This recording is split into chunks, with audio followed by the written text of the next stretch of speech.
Mais non seulement les vertus ont pour origine et pour source de leur production et de leur croissance les mêmes actions qui président d'autre part à leur disparition, mais encore leur activité se déploiera dans l'accomplissement de ces mêmes actions. Il en est effectivement ainsi pour les autres qualités plus apparentes que les vertus. Prenons par exemple la vigueur du corps. Elle a sa source dans la nourriture abondante qu'on absorbe et dans les nombreuses fatigues qu'on endure. Mais ce sont là aussi des actions que l'homme vigoureux se montre particulièrement capable d'accomplir. Or, c'est ce qui se passe pour les vertus. C'est en nous abstenant des plaisirs que nous devenons modérés, et une fois que nous le sommes devenus, c'est alors que nous sommes le plus capables de pratiquer cette abstention. Il en est de même au sujet du courage. En nous habituant à mépriser le danger et à lui tenir tête, nous devenons courageux, et une fois que nous le sommes devenus, c'est alors que nous serons le plus capables d'affronter le danger. D'autre part, nous devons prendre pour signe distinctif de nos dispositions le plaisir ou la peine qui vient s'ajouter à nos actions. En effet, l'homme qui s'abstient des plaisirs du corps et qui se réjouit de cette abstention même est un homme modéré, tandis que s'il s'en afflige, il est un homme intempérant. Et l'homme qui fait face au danger et qui trouve son plaisir, ou tout au moins n'en éprouve pas la de peine, est un homme courageux, alors que s'il en ressent de la peine, c'est un lâche. Plaisir et peine sont ainsi en fait sur ce sur quoi roule la vertu morale. En effet, c'est à cause du plaisir que nous en ressentons que nous commettons le mal, et à cause de la douleur que nous nous abstenons du bien. Aussi devons-nous être amenés d'une façon ou d'une autre, dès la plus tendre enfance, suivant la remarque de Platon, à trouver nos plaisirs et nos peines là où il convient, car la saine éducation consiste en cela. En second lieu, si les vertus concernent les actions et les passions, et si toute passion et toute action s'accompagnent logiquement de plaisir ou de peine, pour cette raison encore, la vertu aura rapport au plaisir et aux peines. Une autre indication résulte de ce fait que les sanctions se font par ces moyens, car le châtiment est une sorte de cure, et il est de la nature de la cure d'obéir à la loi des opposés.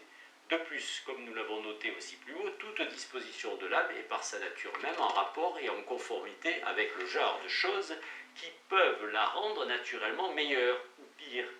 Or, c'est à cause des plaisirs et des peines que les hommes deviennent méchants du fait qu'ils les poursuivent ou les évitent, alors qu'il s'agit de plaisirs et de peines qu'on ne doit pas rechercher ou fuir, ou qu'on le fait à un moment où il ne le faut pas, ou de la façon qu'il ne le faut pas, ou selon toute autre modalité rationnellement déterminée.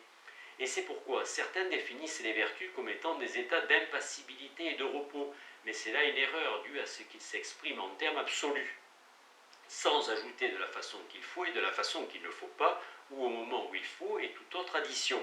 Qu'il soit donc bien établi que la vertu dont il est question est celle qui tend à agir de la meilleure façon au regard des plaisirs et des peines, et que le vice fait tout le contraire. Nous pouvons, à l'aide des considérations suivantes, apporter encore quelques lumières au point que nous venons de traiter. Il existe 3 facteurs qui entraînent nos choix et 3 facteurs nos répulsions. Le beau, l'utile, le plaisant, et leur contraire, le laid, le dommageable et le pénible. En face de tous ces facteurs, l'homme vertueux peut tenir une conduite ferme, alors que le méchant est exposé à faillir, et tout spécialement en ce qui concerne le plaisir, car le plaisir est commun à l'homme et aux animaux. Et de plus, il accompagne tout ce qui dépend de notre choix, puisque même le beau et l'utile nous apparaissent comme une chose agréable. En outre, dès l'enfance, l'aptitude au plaisir a grandi avec chacun de nous. C'est pourquoi il est difficile de se débarrasser de ce sentiment, tout imprégné qu'il est dans notre vie. De plus, nous mesurons nos actions, tous plus ou moins, au plaisir et à la peine qu'elles nous donnent. Pour cette raison encore, nous devons nécessairement centrer toute notre étude sur ces notions, car il n'est pas indifférent pour la conduite de la vie que notre réaction au plaisir et à la peine soit vaine ou viciée. Ajoutons enfin qu'il est plus difficile de combattre le plaisir que les désirs de son cœur, suivant le mot d'Héraclite. Or, la vertu, comme l'art également, a toujours pour objet ce qui est plus difficile, car le bien est de plus haute qualité quand il est contrarié. Par conséquent, voilà encore une raison pour que plaisir et peine fassent le principal objet de l'œuvre entière de la vertu, comme de la politique, car si on en use bien, on sera bon, et si on en use mal, mauvais. Qu'enfin, les actions dont elle est la résultante soit celle même où son activité s'exerce ensuite. Tout cela, considérons-le comme dit. 3. Vertu et art, condition de l'acte moral. Qu'ainsi donc la vertu ait rapport à des plaisirs et à des peines, et que les actions qui la produisent soient aussi celles qui la font croître ou, quand elles ont lieu d'une autre façon, la font disparaître.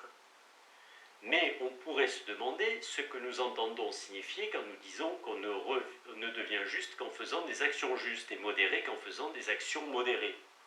L'aporia et la réfutation. Aristote a dit que c'est en faisant des actions justes que nous devenons justes. Ne peut-on pas objecter que si on fait des actions justes, c'est qu'on est déjà juste, tout comme on ne peut écrire ou jouer dans des règles qu'à la condition de connaître déjà la grammaire ou la musique.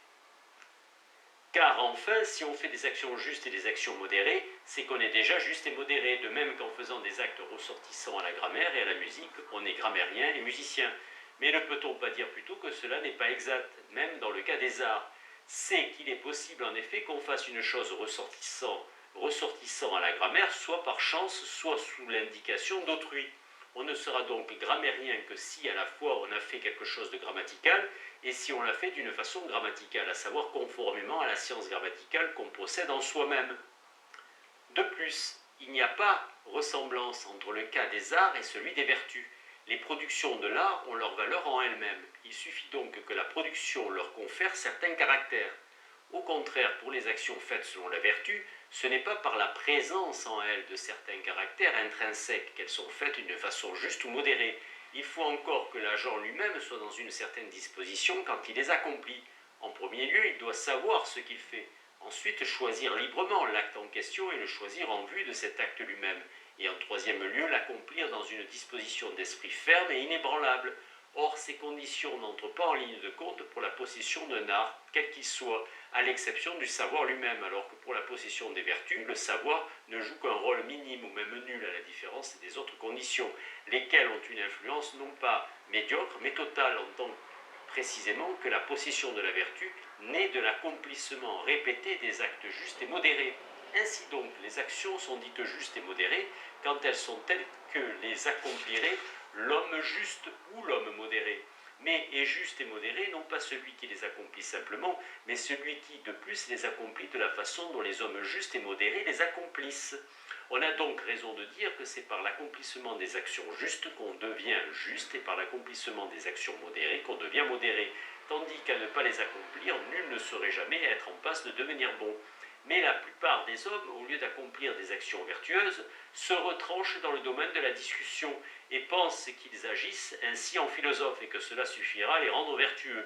Ils ressemblent en cela aux malades qui écoutent leur médecin attentivement mais n'exécutent aucune de ses prescriptions. Et de même que ces malades n'assureront pas la santé de leur corps en se soignant de cette façon, les autres non plus n'obtiendront pas celle de l'âme en professant une philosophie de ce genre. 4. Définition générique de la vertu. La vertu est un habitus. Qu'est-ce donc que la vertu? Voilà ce qu'il faut examiner. Puisque les phénomènes de l'âme sont de trois sortes, les états affectifs, les facultés et les dispositions, c'est l'une de ces choses qui doit être la vertu.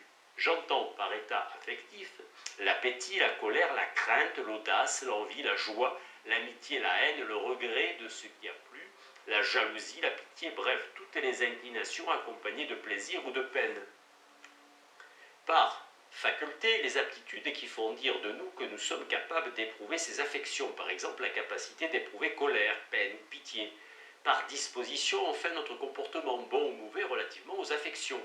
Par exemple, pour la colère, si nous l'éprouvons violemment ou nonchalamment, notre comportement est mauvais, tandis qu'il est bon si nous l'éprouvons avec mesure, et ainsi pour les autres affections. Or, ni les vertus ni les vices ne sont des affections, parce que nous ne sommes pas appelés vertueux ou pervers d'après les affections que nous éprouvons, mais bien d'après nos vertus et nos vices, et parce que ce n'est pas non plus pour nos affections que nous encourons l'éloge ou le blâme, car on ne loue pas l'homme qui ressent de la crainte ou éprouve de la colère, pas plus qu'on ne blâme celui qui se met simplement en colère, mais bien celui qui s'y met d'une certaine façon. Mais ce sont nos vertus et nos vices qui nous font louer ou blâmer. En outre, nous ressentons la colère ou la crainte indépendamment de tout choix délibéré, alors que les vertus sont certaines façons de choisir, ou tout au moins ne vont pas sans un choix réfléchi. Ajoutons à cela que c'est en raison de nos affections que nous sommes dits être mus. Le pathos est un mouvement imprimé à l'âme, c'est un état passif, tandis que la vertu est une manière d'être stable qui se traduit par des actes. Tandis qu'en raison de nos vertus et de nos vices, nous sommes non pas mus, mais disposés d'une certaine façon. Pour les raisons qui suivent, les vertus et les vices ne sont pas non plus des facultés. Nous ne sommes pas appelés bons ou mauvais d'après notre capacité à éprouver simplement ces états, pas plus que nous ne sommes loués ou blâmés. De plus, nos facultés sont en nous par notre nature, alors que nous ne naissons pas naturellement bons ou méchants. Mais nous avons traité ce point précédemment. Si donc les vertus ne sont ni des affections ni des facultés, il reste que ce sont des dispositions. Pas mus, mu. 5. Définition spécifique de la vertu. La vertu est une médiété. Ainsi, nous avons établi génériquement la nature de la vertu, mais nous ne devons pas seulement dire de la vertu qu'elle est une disposition, mais dire encore quelle espèce de disposition elle est. Nous devons alors remarquer que toute vertu, pour la chose dont elle est vertu, a pour effet à la fois de mettre cette chose en bon état et de lui permettre de bien accomplir son œuvre propre. Par exemple, la vertu de l'œil rend l'œil et sa fonction également parfaits, car c'est par la vertu de l'œil que la vision s'effectue en nous comme il faut. De même, la vertu du cheval rend un cheval à la fois parfait en lui-même et bon pour la course, pour porter son cavalier et faire face à l'ennemi. Si donc il en est ainsi dans tous les cas, d'excellence, la vertu de l'homme ne saurait être qu'une disposition par laquelle un homme devient bon et par laquelle aussi son œuvre propre sera rendue bonne. Comment cela se fera-t-il? Nous l'avons déjà indiqué, mais nous apporterons un complément de clarté si nous considérons ce qui constitue la nature spécifique de la vertu. En tout ce qui est continu et divisible, il est possible de distinguer le plus, le moins et l'égal, et cela soit dans la chose même, soit par rapport à nous, l'égal étant quelque moyen entre l'excès et le défaut. J'entends par moyen dans la chose ce qui s'écarte à égale distance de chacun des deux extrêmes, point qui est unique et identique pour tous les hommes, et par moyen, par rapport à nous, ce qui n'est ni trop ni trop peu. Et c'est là une chose qui n'est ni une ni identique pour tout le monde. Par exemple, si 10 est beaucoup et 2 peu, 6 est le moyen pris dans la chose, car il dépasse et est dépassé par une quantité égale. Et c'est là un moyen établi d'après la proportion arithmétique. Au contraire, le moyen par rapport à nous ne doit pas être pris de cette façon. Si pour la nourriture de tel individu déterminé, un poids de 10 mines est beaucoup et un poids de 2 mines peu, il ne s'ensuit pas que le maître de gymnase prescrira un poids de 6 mines, car cette quantité est peut-être aussi beaucoup pour la personne qui l'absorbera, ou peu pour Milon, ce sera peu, et pour un débutant dans les exercices du gymnase, beaucoup. Milon de Crotone qui mangeait, dit-on, un bœuf par jour. Il en est de même pour la course et la lutte. C'est dès lors ainsi que l'homme versé dans une discipline quelconque évite l'excès et le défaut. C'est le moyen qu'il recherche et qu'il choisit, mais ce moyen n'est pas celui de la chose, c'est celui qui est relatif à nous.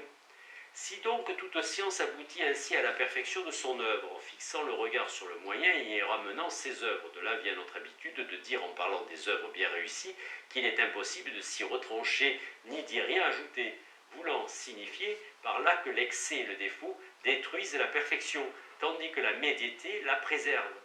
Si donc les bons artistes, comme nous les appelons, ont les yeux fixés sur cette médiété quand ils travaillent, et si en outre la vertu comme la nature dépasse en exactitude et en valeur tout autre art, alors c'est le moyen vers lequel elle devra tendre. J'entends ici la vertu morale, car c'est elle qui a rapport à des affections et des actions matières en laquelle il y a excès, défaut et moyen. Ainsi, dans la crainte, l'audace, l'appétit, la colère, la pitié et en général dans tout sentiment de plaisir et de peine, on rencontre du trop et du trop peu, lesquels ne sont bons ni l'un ni l'autre. Lesquels ne sont bons ni l'un ni l'autre. Au contraire, ressentir ces émotions au moment opportun, dans les cas et à l'égard des personnes qui conviennent, pour les raisons et de la façon qu'il faut. C'est à la fois moyen et excellence, caractère qui appartient précisément à la vertu. Pareillement encore en ce qui concerne les actions, il peut y avoir excès, défaut et moyen. Or, la vertu a rapport à des affections et à des actions dans lesquelles l'excès est erreur et le défaut objet de blâme, tandis que le moyen est l'objet de louange et de réussite, double avantage propre à la vertu. La vertu est donc une sorte de médiété, en ce sens qu'elle vise le moyen. De plus, l'erreur est multiforme, car le mal relève de l'illimité, comme les pythagoriciens l'ont conjecturé, et le bien du limité, tandis qu'on ne peut observer la droite règle que d'une seule façon. Pour ces raisons aussi, la première est facile et l'autre difficile. Il est facile de manquer le but et difficile de l'atteindre, et c'est ce qui fait que le vice a pour caractéristique l'excès et le défaut, et la vertu la médiété. L'honnêteté n'a qu'une seule forme, mais le vice en a de nombreuses.